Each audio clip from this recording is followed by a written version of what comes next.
बिना मास्क के नजर आए प्रधानमंत्री मोदी। आम आदमी पार्टी ने ट्विटर पर कसा तंज।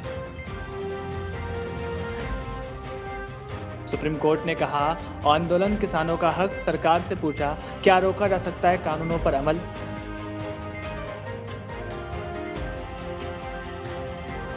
विधायकी के बाद शुभेंदु अधिकारी ने तृणमूल कांग्रेस के सभी पदों से दिया इस्तीफा। एडिलेड में भारत और ऑस्ट्रेलिया के बीच day night test. Bharat 100 run के पार, कप्तान कोहली का अर्धशतक। मुख्यमंत्री शिवराज सिंह की कैबिनेट मंत्रियों को नसीहत, 2020 फॉर्मेट में करें काम।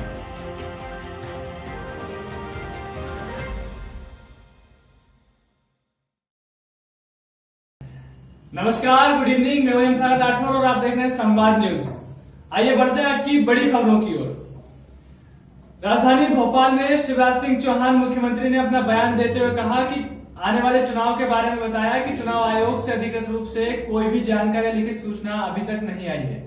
अगर कोई भी जानकारी मिलेगी तो उन तथ्यों पर कार्रवाई की जाएगी। साथ ही सीएम ने कहा कि मैं अंधेरे में कुछ नहीं बोलूंगा, मैं अपने संवैधानिक पद का निर्वहन कर रहा हूं। और रही बात तीनों कृषि कानून की, तो वो किसानों के हित में है। सीएम ने कहा कि प्रधानमंत्री नरेंद्र मोदी ने किसानों को तीनों बिल लाकर स्वतंत्र कर दिया है। वहीं कांग्रेस पर निशाना साधा और कहा कि अगर कृषि कानून में सुधार की बात कांग्रेस भी क्या करती थी तो अब क्या हुआ।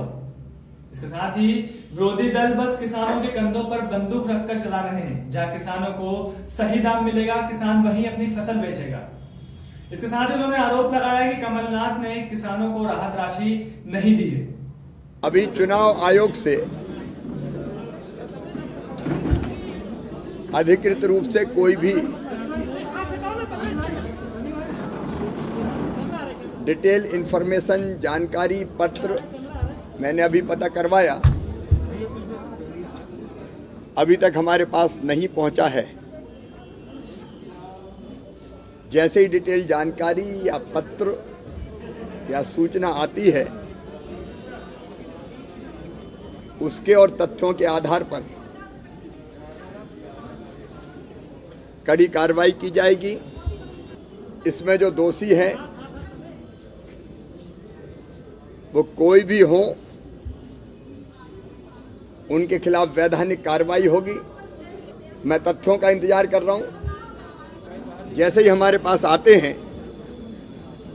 वैसे ही जैसी अभी जानकारियां मिल रही, ईओडब्ल्यू को देने की बात कही है, जो भी तथ्य होंगे उसके आधार पर हम जांच करवाएंगे और कार्रवाई करेंगे। आपकी पार्टी कह रही है कि भोपाल सीएमएचओ की मुश्किलें बढ़ती नजर आ रही हैं। दरअसल कोरोना काल में दवा उपकरण खरीदी और भर्ती में गड़बड़ी का मामला सामने आया है। आपको बता दें, जांच दल ने सीएमएचओ ऑफिस पहुंचकर जांच शुरू कर दी है।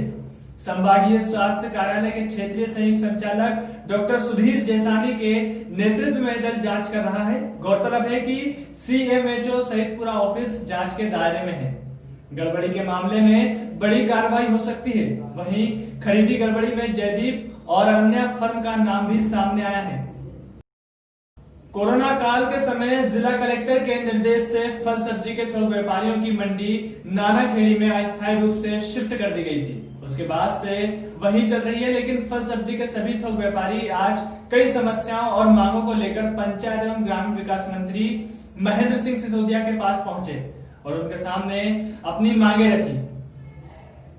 स्थायी जगह मंडी की दी जाए। हम लोग काफ़ी 8 महीने से, जब से कोरोना काल चल रहा है, बहुत परेशान है। पूरी बारिश हमने सर पे निकाली है, सब सर्दियाँ हैं, ना वहाँ लाइट है, ना पानी की व्यवस्था है। तो अभी आप कहाँ जगह मांगना चाह रहे हैं? स्थायी जगह प्रशासन जहाँ देना चाह रहे हैं वहाँ हम लेना चाह रहे हैं। यहाँ भी प्रशासन देगा, हम लेने को तैयार है। कितने व्यापारी हैं आप? 100 लाइसेंसधारी हैं जो। और आगे भी आप कई बार ज्ञापन दे चुके हैं। कम से कम मैं 40 साल से परेशान है। गुना में कोई स्थायी मंडी नहीं है आज तक। जिले में कोई स्थायी मंडी नहीं है, सब्जी मंडी। मेरा शासन से निवेदन है कि स्थायी मंडी बनाई जाए। तो यही मांगों को लेके आप? हाँ, यही मांगों को लेकर मैं मंत्री जी के पास में उपस्थित हुआ हूँ। कितने लोग आए हैं आज? कम से कम हम 50-60 लोग। जिले में चलाए जा रहे माफिया से मुक्ति अभियान के तहत राजगढ़ जिले के समस्त थाना प्रभारियों को माफिया के खिलाफ कार्रवाई करने के लिए निर्देशित किया गया है। इसी कड़ी में पुलिस को मुखबिर से सूचना प्राप्त हुई कि बस स्टैंड के पास एक युवक अवैध शराब की तस्करी करने के इरादे से आया है। इस पर अतिरिक्त पुलिस अधीक्षक एसआर दंडोतिया और एसडीओपी निशा रेड्डी के मार्गदर्शन में टीम का गठन किया गया। उधर राजस्थान तरफ से एक सफेद रंग की बोलेरो आती दिखी। पुलिस को देख वाहन चालक भागने का प्रयास करने लगे, जिसे संदेह होने पर घेराबंदी कर पकड़ा गया। आपको बता दें कि आरोपी द्वारा असंतुष्ट जवाब मिलने पर जब पुलिस द्वारा चेकिंग की गई तो उसमें अवैध शराब पाई गई। आरोपी के कब्जे से करीब 320 लीटर अवैध शराब और वाहन बोलेरो को जब्त किया है। उधर आरोपी को गिरफ्तार कर थाना माचलपुर पर असर अपराध पंजीबद्ध कर विवेचना में लिया गया है। हमारे द्वारा लगातार प्रयास किया जा रहा था माचलपुर पुलिस के द्वारा।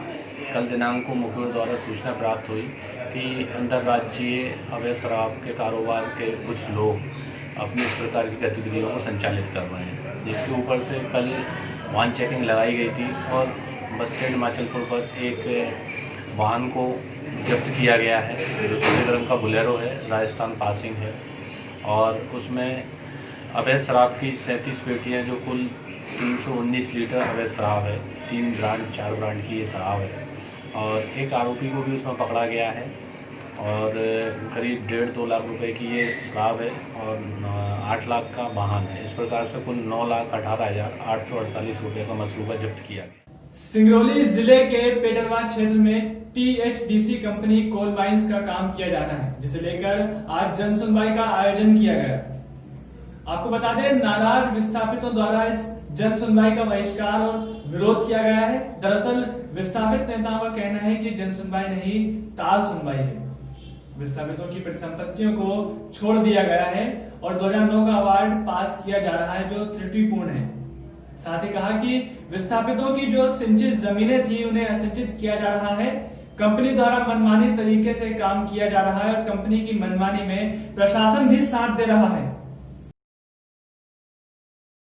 ये सब जो भी 2009 में अवार्ड एक पास हुआ था, जिसको संशोधित अवार्ड 2019 अगस्त में प्रशासन द्वारा वो सूचित किया गया है, उसके आधार पे जो नियमानुसार जो भी बन रहा है, जो मुआवजा वो प्लस जो वर्ष 2019-20 का मार्केट वैल्यू ज़मीन की है या संपत्तियों का है, उसके अनुसार कुछ जो नियमानुसार मुआवजा दिया जा रहा है। उसके बाद जो अंतर की राशि है, वो राशि टीएचडीसी इंडिया लिमिटेड अपनी तरफ से विशेष पैकेज के रूप में काश्तकारों को दे रही है। नहीं, उनका क्या आपत्ति है आप लोगों की? सर जी, हम लोगों की जमीन कंपनी अर्जित कर रही है, परंतु सैनिक कंपनी जब लिया था तो कुछ सर्वे किया है, ये लोग कुछ किए हैं। ये लोग जो पूर्व से अस्थायी तौर पर आदिवासी, हरिजन, ओबीसी समाज के लोग जो पूर्व से बसे हैं पुश्तैनी, उनको गैर रहायशी लिख दिया गया है कंपनी के द्वारा, और जो बाहर से कुछ खरीद बरीद के बनाए हैं उनको रहायशी किया गया है। क्या कहेंगे आप? मैं आपको बताना चाहता हूं कि जिला प्रशासन और कंपनी प्रबंधन द्वारा जिला मुख्यालय सामुदायिक भवन में जन सुनवाई का कैंप लगाया है। पहले तो मैं आपको बताना चाहता हूं कि इस जन सुनवाई का हम लोग पूर्णतः विरोध करते हुए बहिष्कार करते हैं, चूँकि आपको बताना चाहता हूं कि सिर्फ जन सुनवाई के नाम पे जिला प्रशासन और टीएचडीसी कंपनी प्रबंधन सिर्फ और सिर्फ कोरम पूर्ति करता है। जितने आवेदन आते हैं ना, तो उस पर आज तक कोई कार्रवाई हुई है, सिर्फ ये फर्जीवाड़ा है। दूसरी बात, यह कैंप संबंधित ग्राम पिडरवाह में लगाया जाना चाहिए, न कि सामुदायिक भवन में। वहां से विस्थापित दिन भर का समय निकाल करके अपने वाहन के माध्यम से यहाँ कैसे पहुंच पाएंगे? उनकी मजदूरी का भुगतान कौन करेगा? दिन भर का समय यहाँ दे रहे हैं। और मैं आपको बताना चाहता हूँ, जो किसानों की मांग है वह सामूहिक है, किसी का व्यक्तिगत नहीं है। जो जमीन उनकी असिंचित है उसको सिंचित नहीं किया गया है। अब इसके बारे में वो कितने आवेदन वो देते थक गए हैं। उनके गांव में कई बार कैंप लगा, तत्कालीन कलेक्टर केवीएस चौधरी जी जा करके वहां कैंप लगाए थे। उन्होंने कहा था कि हम सूची सार्वजनिक करेंगे, चस्पा करेंगे। आज तक सूची प्रकाशित नहीं की गई है। कांग्रेस पार्टी ने टीएचडीसी कंपनी का घेराव करने के लिए अल्टीमेटम दिया था, उस के जवाब में जिला प्रशासन और कंपनी प्रबंधन ने स्पष्ट रूप से लिख के दिया था कि 30 नवंबर तक सारे मामलों का निराकरण करते हुए, सूची चस्पा करते हुए मुआवजा का भुगतान का निराकरण कराया जाएगा। ये हम लोगों के साथ अत्याचार है। आपके मीडिया के माध्यम से मैं बताना चाहता हूं कि पहले आप अधिकारियों से बात करें कि विस्थापन की सूची, 2000 सर्वे की सूची, सिंचित असिंचित की सूची, जब सभी सूचियां चस्पा कर दें, हम लोग देख लें कि हम लोगों का उसमें कौन किसका नाम है, किसका नाम नहीं है, किसका मकान लिखा है, किसका नहीं लिखा है, कितना मुआवजा बना है, तब हम लोग आपत्ति करेंगे। जब हम लोग कुछ पता ही नहीं है तो काहे की आपत्ति करें? ये तो सिर्फ औपचारिकता है, हम लोगों को ठगने का काम किया जा रहा है। कुल मिला के ये कहा जाए कि आप लोग आपत्ति आज नहीं दर्ज कराएंगे? हम लोग 14 साल से जो आपत्ति दर्ज कराए हैं, पहले उन आपत्तियों का निराकरण बताया जाए, इसके बाद नहीं आपत्ति देंगे। आज हम लोग गुना में कलेक्टर द्वारा स्वास्थ्य विभाग की मीटिंग ली गई। ये मीटिंग जिला अस्पताल में स्वच्छता में सुधार लाने के लिए की गई। इस मीटिंग में सभी वरिष्ठ अधिकारी मौजूद रहे। सूचना के अनुसार कलेक्टर ने अस्पताल प्रशासन से फटकार लगाते हुए कहा कि काम करना है तो अच्छे से करना। मैं कार्य करूंगा तो आपको दिक्कत आ जाएगी। हम भी 24 घंटे काम करते हैं। सभी से अनुरोध है कि जिम्मेदारी से काम लें।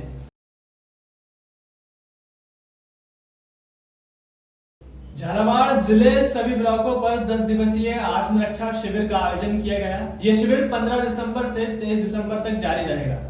इस शिविर में निडर टीम द्वारा जूडो कराटे की शिक्षा का प्रशिक्षण दिया जा रहा है। आपको बता दें कि इन शिविरों में अंतर्राष्ट्रीय स्तर की जूडो खिलाड़ी रही शाहिर अंसारी ने भी प्रशिक्षण दिया है। वहीं निडर टीम की सदस्य खेल शिक्षिका ने बताया कि कार्यक्रम का उद्देश्य बालिकाओं और महिलाओं को खुद को हमलावरों से बचाने के तरीके सिखाना है। इस कार्यक्रम में डग ब्लॉक की सभी शिक्षिकाओं ने भी भाग लिया। मैम, ये जो 10 दिवसीय गैर आवासीय आत्मरक्षा प्रशिक्षण दिया जा रहा है, इसमें संभागियों को ये बताया जा रहा है कि अपने स्कूल जाके अपने बालिका है उसको कैसे आत्मरक्षा और आत्मनिर्भर बनाया जा सकता है, ताकि वो अब किसी का अटैक या कोई आपने ऊपर हमला करता है तो उससे किस तरीके से बचा जा सकता है। इसके बारे में हम यहाँ पे नए नए गुर सिखा रहे हैं। राजधानी भोपाल के पिपलानी थाना क्षेत्र में खुदकुशी का मामला सामने आया है। आपको बता दें कि जम्बूरी मैदान में 2 युवकों की लाश पेड़ से लटकी मिली, जिसके बाद से इलाके में सनसनी फैल गई है। बताया जा रहा है कि दोनों में गहरी मित्रता थी और दोनों युवक कुछ समय से लापता थे। देर रात उनकी लाशें पेड़ से लटकी मिली। मौके पर पहुंची पुलिस ने मामले को संज्ञान में लेते हुए जांच में जुट गई है। कहीं ना कहीं मुझे लगता है कि एक बेरोजगारी प्रदेश में जो व्याप्त है और जो हमारे मध्य प्रदेश सरकार की जो विफलता है बेरोजगारी की, उसके कारण युवाओं अवसाद की स्थिति में आ रहे हैं। दूसरा, कहीं ना कहीं ये जो जितनी जो मोबाइल हैं और आधुनिक संसाधन है, व्हाट्सएप और इंस्टाग्राम और फलाना और ढिमकाना, इस सब पे भी कहीं ना कहीं हमारा युवा दिग्भ्रमित हो रहा है और इस तरीके के गलत कदम उठाने पे विवश हो रहा है। एबी रोड पर लाश मिलने से सनसनी फैल गई। सूचना मिलते ही मौके पर पहुंची पुलिस ने मामला दर्ज कर जांच शुरू कर दी है। आपको बता दें कि धमनार निवासी चंदन ओझा बीती शाम को विजयपुर से अपने गांव धमनार लौट रहे थे। इसी बीच रास्ते में उनका एक्सीडेंट हुआ या कुछ और वो मृत मिले। जब लोगों ने उनकी लाश देखी तो पुलिस को सूचना दी। सूचना मिलते ही मौके पर पहुंची पुलिस ने निरीक्षण कर बॉडी को पीएम के लिए जिला अस्पताल पहुंचाया। अधिकारियों का कहना है हत्या है या एक्सीडेंट, पीएम के बाद तथ्य सामने आएंगे। फिलहाल पुलिस ने मामला दर्ज कर जांच शुरू कर दी है।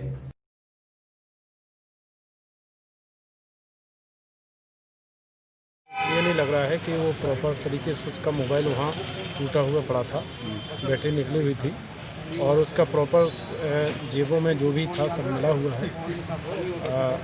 ऐसा अभी तक तो नहीं लग रहा है। यदि अभी वो इसमें जांच की जाएगी। क्या रहे थे जी? वहाँ से आए चौकी से, बीजापुर को थाना है वो ना, वहाँ से आए थे। तो लड़ाई वगैरह नहीं थी, वो गाड़ी की रिपोर्ट थी। कैसी? वो एक्सीडेंट हो गया तो उसका, तो वहाँ से आए थे। भांडेर थाना परिसर में गल्ला व्यापारी एवं सराफा व्यापारियों तथा पत्रकारों की बैठक ली गई, जिसमें चोरों एवं लुटेरों पर कैसे नकल कसी जाए इस पर चर्चा की गई। बैठक में एसडीओपी मोहित सिंह यादव ने प्रभारी सीएमओ नगर परिषद सुरेश राजौरिया को निर्देश दिए कि नगर में विभिन्न चौराहों पर लगे सीसीटीवी कैमरे जो बंद पड़े हैं उन्हें शीघ्र सुधरवाया जाए और व्यापारियों से कहा कि अपनी अपनी दुकानों पर सीसीटीवी कैमरे लगवाएं। इसमें कुछ मदद शासन स्तर पर की जा सकती है। चोर लुटेरे दिन में रेकिंग करते हैं, उन पर भी निगरानी रखनी होगी। उन्होंने कहा कि अगर कोई फालतू एक ही जगह पर काफी देर तक बैठा दिख जाए, यदि कोई ऐसा दिखे तो उसकी सूचना तुरंत पुलिस को दे। व्यापारियों ने रात्रि में निकलने वाले वाहनों की पूछताछ पुलिस द्वारा करने का सुझाव पुलिस को दिया है।